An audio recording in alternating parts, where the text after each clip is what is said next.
Here comes the rain. All right. How's everyone doing out there? On my way to a 4-year-old unit. AC not cooling. One of our customers, Lennox product, and we'll see what's happening. Hope everyone's week's been going okay. Our heat wave's coming to an end. I saw Shannon, I wear my sunglasses at night, commented on one of my videos about 90 outdoor temp with a 58, 59 wet bulb. It's actually really common up here. I don't know why, but everything's in the basement, and the basements are really cold, right? So John, who watches my videos, made a good point. It's probably sucking in return air from the basement. Because, I mean, these basements, when we walk into them, they're pretty cold.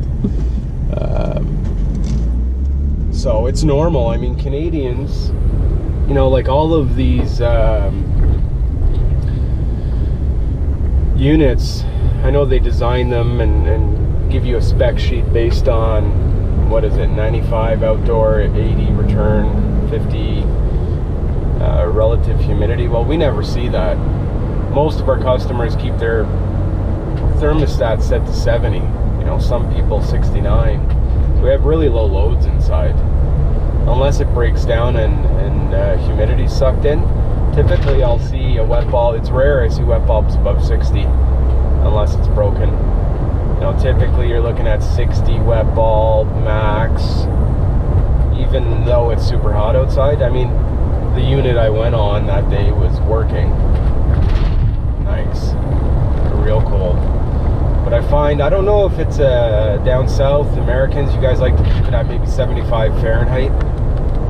Maybe we're used to the cold, so we expect it to be cold. I mean, I keep my thermostat probably, well, we have Celsius, so 23 Celsius, I don't know what that is, maybe 75. I forget the math.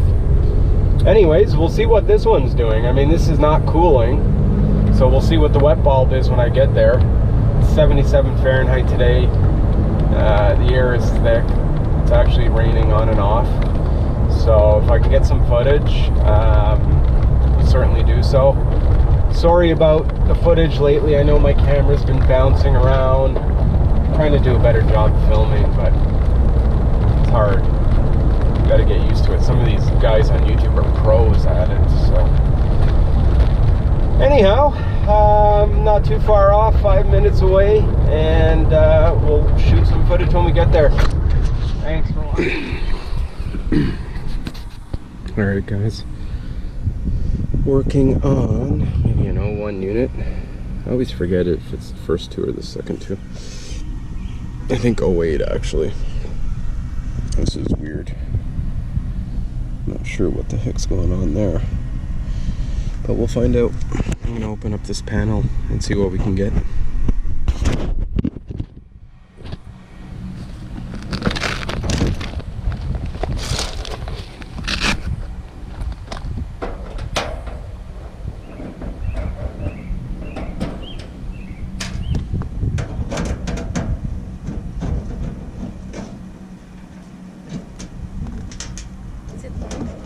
No, well, it's because I cut the power out. Oh, sorry. Yeah, no, that's fine. Because I was not hearing any noise, so I thought. Yeah. Yeah, it's most likely this wire here, but I'm just trying to see why that's wired that way. I don't know if doesn't look like someone cut it. It just happened to. Yeah, I'm not quite sure, to be honest. But,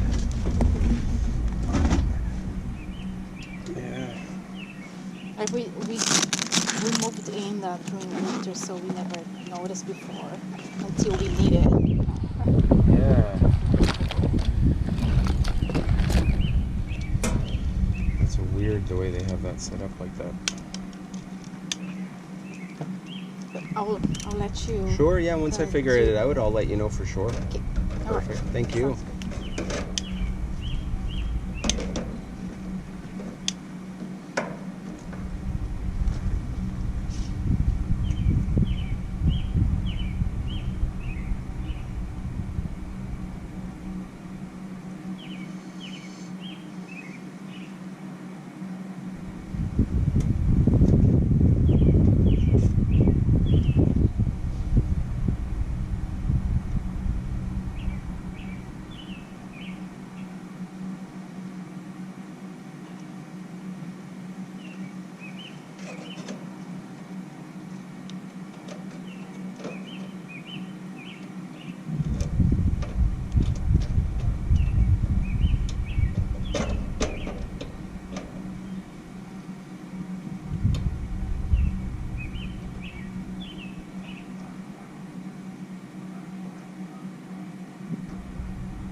on here?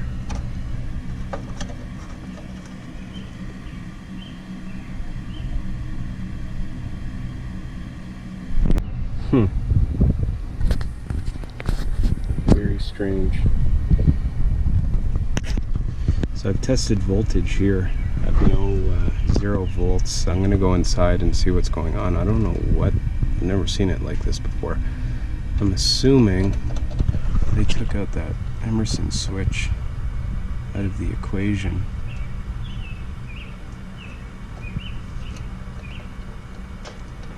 And tried to bypass it somehow.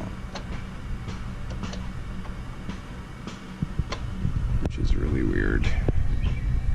So let's go look and see what they have at the board. Alright, so that has just kicked in. Cooling's activated. We're gonna go common.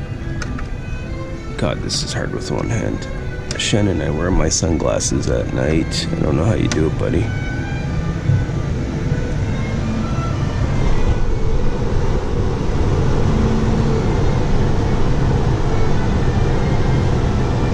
Why am I only getting 11 volts? That would help if I duck it to volts. There we go. I got my 27 volts right there. Let's head back outside and see what we got. Okay, so you guys can see this, but we have 24 volts right here.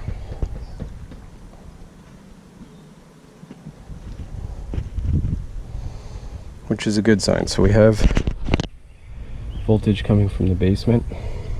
My guess is they bypassed the comfort alert diagnostic, and all we need to do is tie in this pressure switch. So let's try that. Alright guys, I don't know if you could hear this.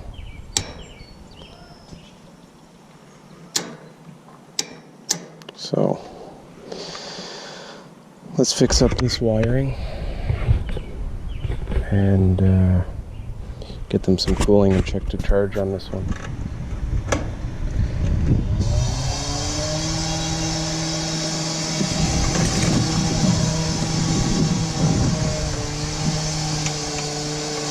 What a Yahoo Mickey Mouse rig this is.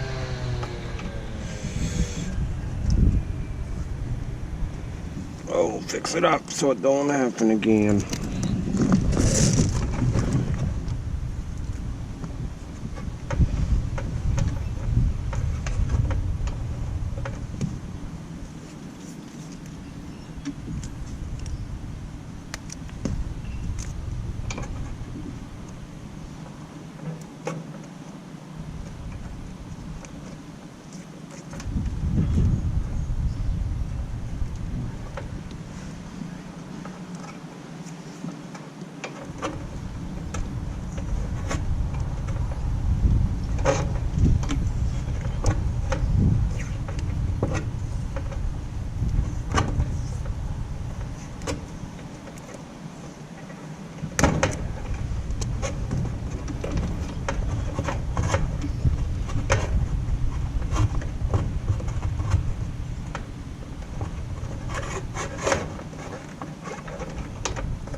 Not the prettiest setup, but I mean it'll work.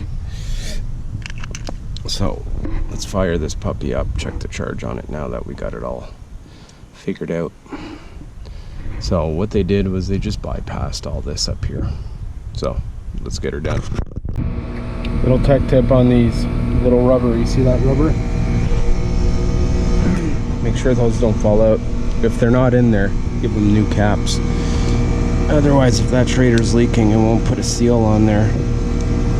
So, the new guys out there, make sure you got these on there.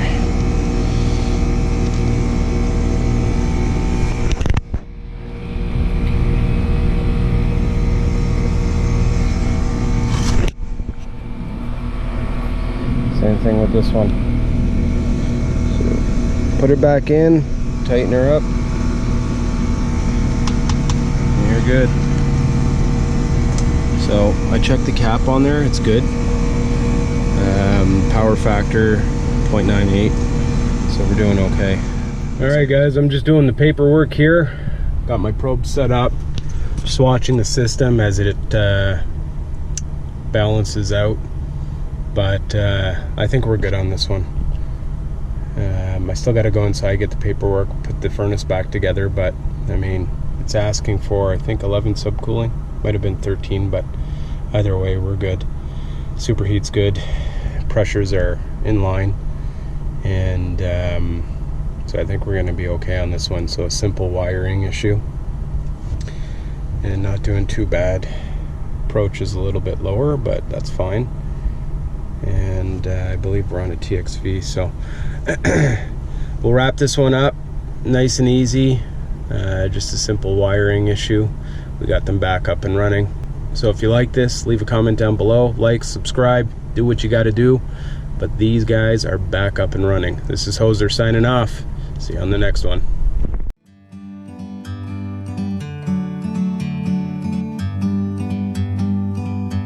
Like a bird on a tree, I'm just sitting here